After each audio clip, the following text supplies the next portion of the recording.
Bhagwan once said, I am afraid of only two people. One is Ramanatha Brahmachari and the other is Mudalayar Party.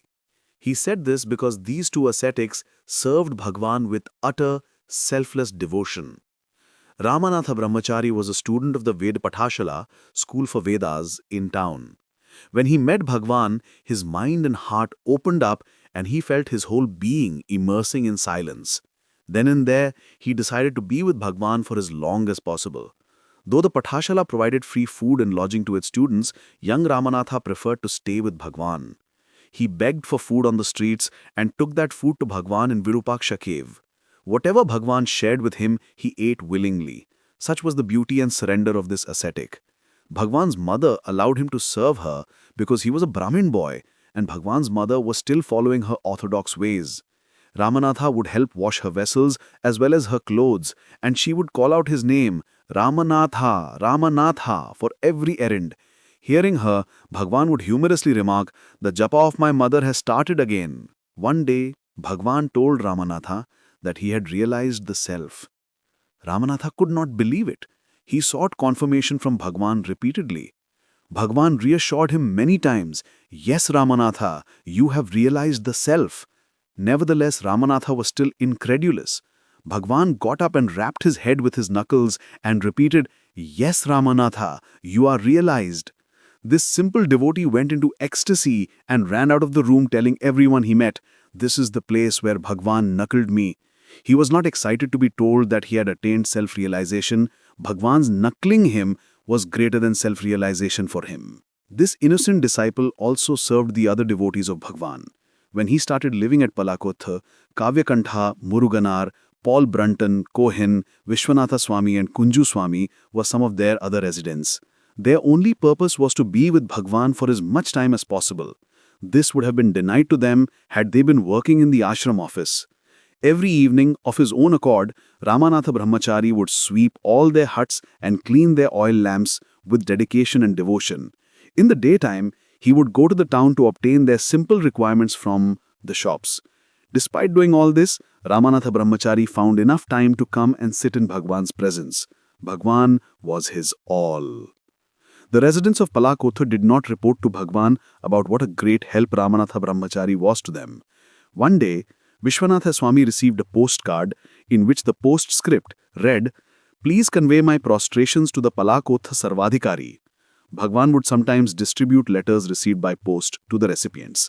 He gave a broad smile before handing it over to Vishwanatha Swami and exclaimed, who is the Palakotha Sarvadhikari? Ramanatha Brahmachari, who was seated in the farthest corner of the hall, got up with folded hands and said, Bhagwan, they call me Palakotha Sarvadhikari since I do all their daily errands. They permit me to do this service to them and express their approval of it by calling me Sarvadhikari. Bhagwan looked very pleased and said, a true Sarvadhikari should be like this. On another occasion, Dandapani Swami, a tall and sturdy resident who demanded obedience from others, picked up a quarrel with Ramanatha Brahmachari. Despite his fragile body, Ramanatha Brahmachari was not relenting.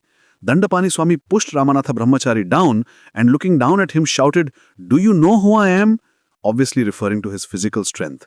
Ramanatha Brahmachari, lying on the ground, replied humbly with folded hands, Dandapani Swami, have we all not got together here for the noble purpose of finding out who am I? On hearing the words, who am I?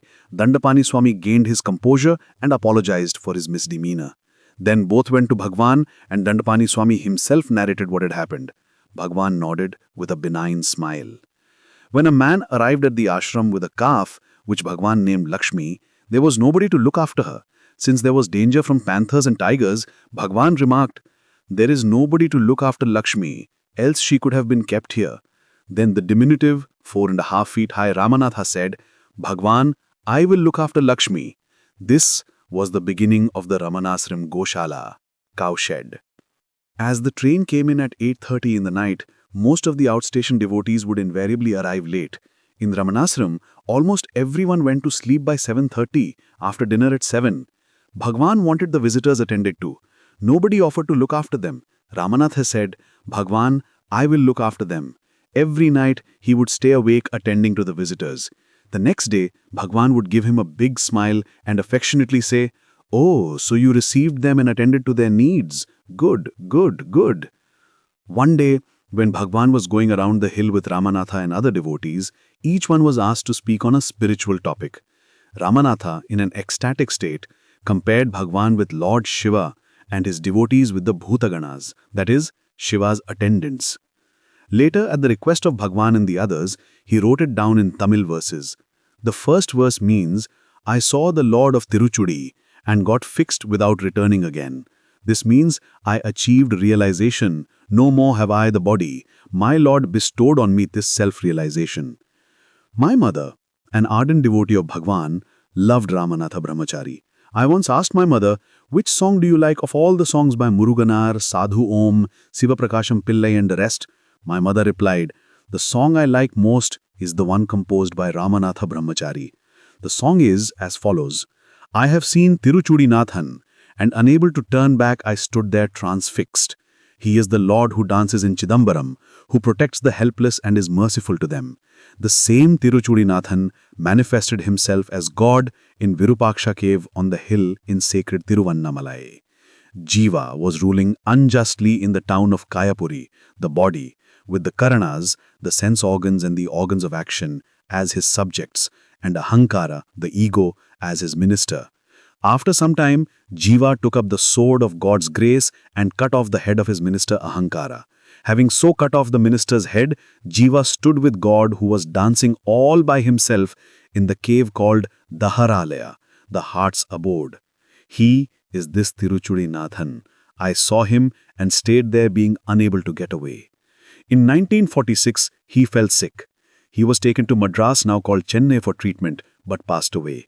When the news reached Bhagwan, he observed total silence, which in 1946 was very rare. Hundreds of people were around, but he was totally absorbed. Devotees like Ramanatha Brahmachari show us how to surrender to a gnani, a realized person, and get liberation in this life itself.